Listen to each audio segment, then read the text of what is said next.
সামনে বসে ধূমপান করতো তারা আমাদের সামনে বসিয়ে রেখে, এবং সব জুনিয়র ছেলেপেলেরা, বেশিরভাগই আমাদের ইউনিভার্সিটির ছোট ভাইটাই হবে। তো এটা যেহেতু আমার একটু লাং ইনফেকশন আছে, এটা আমার জন্য খুবই বেদনাদায়ক ছিল, খুব কষ্ট ছিল। আমার ঘন ঘন কাশি হতো, কিন্তু খুব কষ্ট পেতাম যে এরা এত অভদ্র যে একসাথে 7-8 জন বসে সামনে সিগারেট খেত আর বিভিন্ন প্রশ্ন করত। দ্বিতীয় দিন তৃতীয় দিন তারা বিভিন্ন ভিডিও দেখাতো যে দেখেন এইভাবে করা হয়েছে, এভাবে করা হয়েছে, আমরা ছাড়বো না, নানা রকম থ্রেট করতো, নানা রকম হুমকি দিত এবং বলতো এগুলো আপনারা কেউ বাঁচবেন না।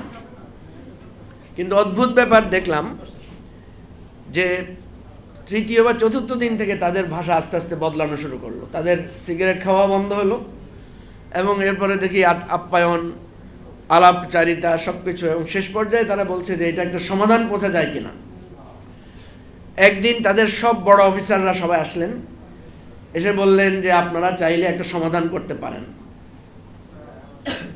তো আমরা খুব কাছ থেকে দেখেছি যে পুলিশের মোরাল কিভাবে সেখানে ভেঙে পড়েছে, এবং রিমান্ডের বাইরে আমরা বিভিন্ন কমেন্ট শুনতাম পুলিশদের মধ্যে, তারা কিন্তু সিরিয়াস নার্ভাস ছিল, এবং বিভিন্ন জায়গায় যে পুলিশ প্রতিরোধের সম্মুখীন হচ্ছে, পুলিশ নিহত হচ্ছে, পুলিশ জনতার প্রতিরোধের শিকার হচ্ছে, এগুলো নিয়ে তারা খুবই খুবই বিচলিত ছিল, এবং পুলিশের ড্রেস পরে কেউ বাইরে যেতে চাইতো না একা। তো এই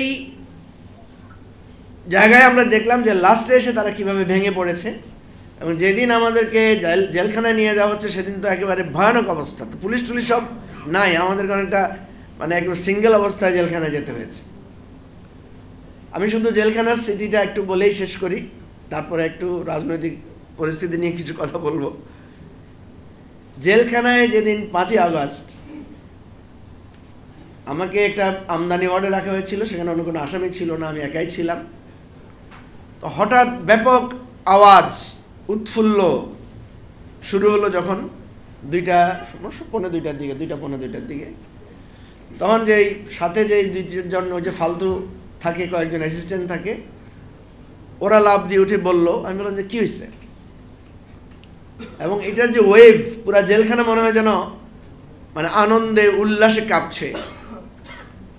তো ওরা বলতেছে কিছু একটা হয়েছে, বড় কিছু, ছোটোখাটো কিছু না, কারণ এ ধরনের ঘটনা ওরা আগেও জেলখানায় দেখছে, কিন্তু এই ওয়েভটা থামছে না। অন্যান্য ওয়েভ কি হয়, থেমে যায়, উঠানামা করে, এটা হচ্ছে এটা এইভাবে এইভাবে মানে একটু কমে তো আবার বাড়ে, আবার বাড়ে তো আবার বাড়ে, এরকম। এরপরে শুরু হয়েছে স্লোগান। তো অনেক চেষ্টা করে তখন পুলিশ হুইসাল শুরু করলো, জেল পুলিশরা সব লক আপ করে দিল। একজনকে ডাকলাম বহু কষ্টে অনেক দূর থেকে, ভাই কি হয়েছে? তো বললো যে শেখ হাসিনা পালাই গেছে। আমি বললাম তুমি কি পিনাকির ইয়াটিয়া দেখছো নাকি, মাথা কোনো খারাপ? আমি ভাবলাম যে সে কোনো একটা ওই এগুলো শুনে, আমি বললাম বোগাস, শুনে আমি আবার শুয়ে পড়লাম। আমি একটা বই পড়তেছিলাম, ওই রাজনীতির 50 বছর, কোনোভাবে বইতে মন বসাতে পারছি না। অনবরত জেলখানা মনে হয় যেন মানে উঠানামা করছে, আর স্লোগান হচ্ছে ব্যাপকভাবে। বারবার উঠে বসলাম, অনেক পরে দেখলাম একজন লোক দৌড়ে আসলেন, উনি আমাকেই খুঁজতেছিলেন, আইসা পরিচয় দিলেন, উনি বিডিআরের সদস্য, ওনার 10 বছরের জেল হয়েছে। উনি এসে আমাকে ডিটেলসটা বললেন যে এই ঘটনা হয়েছে, ক্যান্টনমেন্টে নেতৃবৃন্দ গিয়েছেন, শেখ হাসিনা হেলিকপ্টার নিয়ে পালিয়ে গেছে। উনার বর্ণনাটা আমার কাছে মনে হয়েছে যে এটা বিশ্বাস করার মতো, এবং উনি যেহেতু একজন ট্রাস্টেবল লোক, এবং উনি আমাকে, আমি বললাম আপনি কোত্থেকে পেলেন এই খবর? উনি বললেন আমি এইমাত্র টেলিভিশনে লাইভ দেখে এসেছি এবং অনেক কষ্ট করে আপনাকে এই খবরটা পৌঁছাতে এসেছি। আমি সাথে সাথে সেজদায় পড়েছি, এবং আমার কাছে মনে হয়েছে যে এরকম একটা দিন আসবে আমরা ভাবতাম, বলতাম, কিন্তু আমাদের ভিতরে আসলে অত দৃঢ় বিশ্বাস ছিল না যে এরকম দিন আসলে আসতেই পারে। তো এই দিনটার স্মৃতি আমরা যারা এখানে আছি সবারই আছে, তাই না? আপনাদের সবারই আছে। এই স্মৃতিটাই শুধু যদি আমরা লিখি সবাই কাগজে, যে শেখ হাসিনা পালিয়ে গেছে, শেখ হাসিনার পতন হয়েছে, এই রাষ্ট্রটা শেখ হাসিনার রাহু থেকে মুক্ত হয়েছে, এই সংবাদটা জানার পরে কীরকম মনে হয়েছিল আমাদের কাছে, এই স্মৃতি নিয়েই কিন্তু একটা নতুন বাংলাদেশ তৈরি করা সম্ভব। এখন আসেন, অত বিবরণ বর্ণনা স্মৃতিচারণ করে কি লাভ? যদি কখনো কখনো সেই স্মৃতি মনে হয় যে সেই স্মৃতি কি আমাদের জন্য ভালো কিছু এনেছে কিনা। প্রথমত আমি বলি যে আমাদের প্রত্যাশা অনেক বেশি বলেই আমরা বারবার হতাশ হই। আমার ব্যক্তিগত মূল্যায়ন হচ্ছে, আমি যেহেতু রাজনীতির ছাত্র, আমার ব্যক্তিগত মূল্যায়ন হচ্ছে পৃথিবীতে বেশিরভাগ গণ অভ্যুত্থানই ব্যর্থ হয়েছে, বেশিরভাগ বিপ্লব ব্যর্থ হয়েছে। আমাদের গণ অভ্যুত্থানের একটাই সবচেয়ে বড় সফলতা, আমি বারবার যেটা বলি সেটা হচ্ছে আমরা শেখ হাসিনাকে পতন ঘটাতে পেরেছি, এবং শেখ হাসিনা বাংলাদেশ থেকে পালিয়ে গেছেন এবং সেটা ভারতে। এটাই হচ্ছে আমাদের সবচেয়ে বড় অর্জন। গণ অভ্যুত্থানে যদি আর কিছুও না পাই, আমাদের খুব বেশি আফসোস করার দরকার নাই, কারণ এর পরবর্তী চ্যাপ্টারের যে ব্যর্থতার আলোচনাগুলো হচ্ছে, এগুলো সবার জন্য, সব কিছুর জন্য এটা আমাদের ব্যর্থতা, আমাদের অক্ষমতা, আমরাই এর জন্য দায়ী। বাংলাদেশে আওয়ামী লীগের পতন আগেও হয়েছে, কিন্তু প্রত্যেকবার আওয়ামী লীগের পুনরুত্থান ঘটেছে এই বিএনপি এবং জামাতের ভুলের জন্য। বিএনপি এবং জামাতের, আপনি যদি বিগত সময়ের সেই 86 থেকে 91, যারা এখানে বয়স্ক আছেন, 86 থেকে 91, 91 থেকে 96, 96 থেকে তারপরে দেখেন, তাহলে দেখবেন এই তাদের ভুলের ফাঁক দিয়েই এরশাদ এবং শেখ হাসিনার পুনরুত্থান ঘটেছে। কালকে আপনারা দেখেছেন জামাত 10 লক্ষের বেশি লোক নিয়ে সমাবেশ করেছে, দেখেছেন না কত সুশৃঙ্খল। এর আগে আপনারা ইসলামী আন্দোলন বাংলাদেশের সমাবেশ দেখেছেন না, সেটাও খুব সুশৃঙ্খল। এর আগে বিএনপির তারুণ্যের সমাবেশ দেখেছেন না।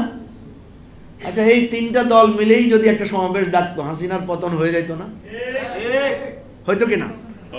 এই তিনটা দলের লোকেরাই যদি ঢাকা অভিমুখে মার্চ করত,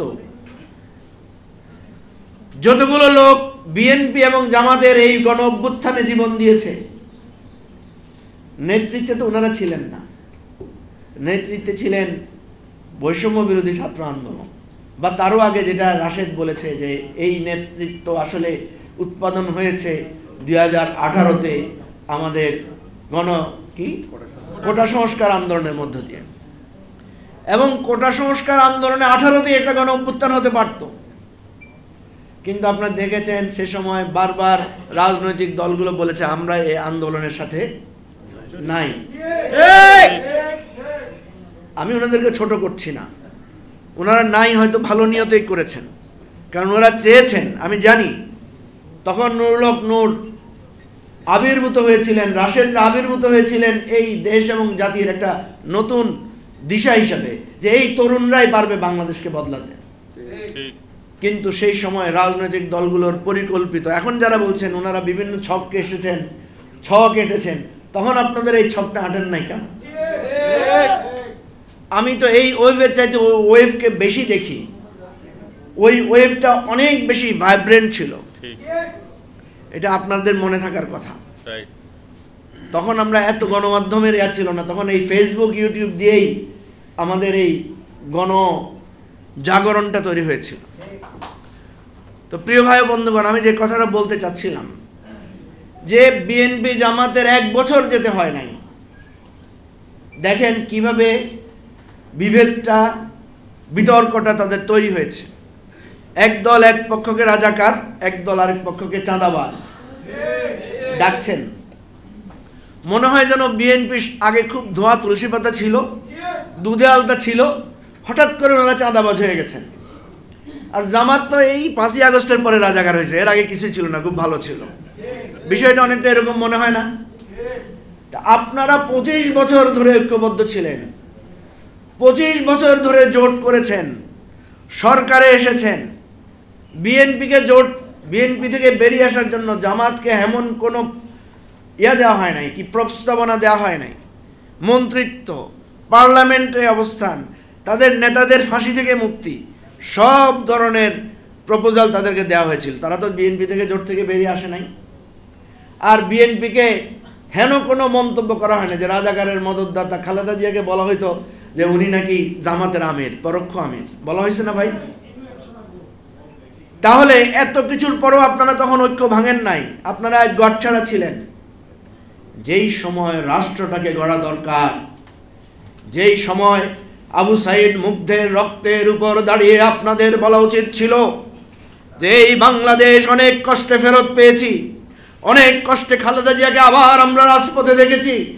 খালেদা জিয়ার সেই মায়াময়, সেই স্নেহময় চেহারা দেখার সৌভাগ্য হয়েছে, যেই কষ্টের ফলে আজকে আমরা সবাই মিলে বাংলাদেশ সংস্কারের জন্য আলোচনা করতে পারছি। সেই সময় আপনাদের ঐক্য দরকার ছিল। আসলে আপনাদের ঐক্য ছিল স্বার্থের ঐক্য। আপনারা শুধু ক্ষমতায় যাওয়ার জন্য, সংসদে সিট পাওয়ার জন্য, মন্ত্রিত্বের জন্য, ক্ষমতায় অর্জনের জন্য সে ঐক্য করেছিলেন।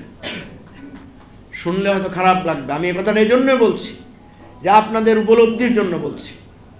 সবাই মিলে একসাথ হয়ে, একজোট হয়ে এই নিশানা কি আমরা করতে পারি না যে আমরা এই দেশটাকে একটা সুনির্দিষ্ট জায়গায় নেয়ার আগ পর্যন্ত, কে রাজাকার, কে চাঁদাবাজ, কে শিলং থেকে আসছে, কে কে কোত্থেকে আসছে, এই ধরনের বিতর্ক বাদ দিয়ে আমাদের এখন প্রশ্ন কি অন্যটা হইতে পারে না ভাই? সুতরাং আমার আজকে অনুরোধ থাকবে যে আমরা কে জেলে গিয়েছি, কে আহত হয়েছি, কারা শহীদ হয়েছে, কে কাকে হারিয়েছি, সবাই আমরা আজকে ভালো অবস্থায় আছি। আমি কালকে একটা অনুষ্ঠানে বলেছিলাম যে এই শহীদ পরিবারদের এখন আমরা খোঁজ নিতে যাচ্ছি। যদি শেখ হাসিনার পতন না হইতো, ওই শহীদ পরিবারের কেউ পরিচয় দিত না। কারণ আমি আপনাদের একটা ইতিহাসের কথা বলি, 5ই মেতে যখন হেফাজতের উপরে ক্র্যাকডাউন হয়েছিল, তখন আমাদের কাছে লিস্ট এসেছিল কতগুলো পরিবার নিহত হয়েছে।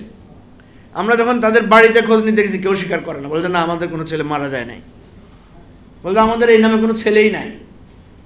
বুঝতে পেরেছেন? পরে যখন আমরা তাদেরকে আসল পরিচয় দিয়েছি, তখন আমাদেরকে জড়িয়ে ধরে কান্না করে বলেছে আমার ছেলে মারা গেছে, ছেলের লাশটাও আনতে পারি নাই। আজকে শেখ হাসিনা যদি পালিয়ে না যাইতো, আওয়ামী লীগ যদি পতন না হইতো, একই দৃশ্য হইতো না ভাই? আজকে আবু সাইদের পরিবারকে জঙ্গি বলে জেলখানায় থাকতে হইতো। তো সুতরাং আমি আমাকে সহ আমাদের সবাইকে বলছি, আমরা সবাই জেলখানায় থাকতাম, আমরা সবাই মামলায় থাকতাম, এবং আপনারা যারা আমাদের প্রচারণা করেছেন আপনাদেরও শেষ পর্যন্ত ধরা হইতো। সুতরাং আমি অনুরোধ করব, কি পেয়েছেন, অনেক পেয়ে গেছি আমরা, শুধু পাওয়ার চিন্তা করেন, আর কি অবস্থা ছিল সেটা চিন্তা করেন। আল্লাহর ওয়াস্তে ঐক্যটা বজায় রাখেন, রাষ্ট্রটাকে একটা জায়গায় নেন, সংস্কারগুলোর সাথে সবাই একমত হন, এবং এই নতুন বাংলাদেশটাকে আমরা গড়ি। সেই নতুন বাংলাদেশটা গড়ার পরে আমরা আওয়ামী লীগকে বলবো যে ওযু কালাম করে, গোসল টোসল করে, তওবা তিল্লা করে আসেন, আপনাদেরকেও আমরা আমাদের রাজনীতিতে আমরা রিকনসিলিয়েশন করতে চাই। এটাই হচ্ছে আমাদের নতুন বাংলাদেশের স্বপ্ন, সেটাই আমাদেরকে এগিয়ে নিতে হবে। সবাইকে ধন্যবাদ। আসসালামু আলাইকুম। ধন্যবাদ জনাব মুজিবুর রহমান মঞ্জু ভাই, চেয়ারম্যান এবি পার্টি। এ পর্যায়ে ধন্যবাদমূলক বক্তব্য জ্ঞাপন করবেন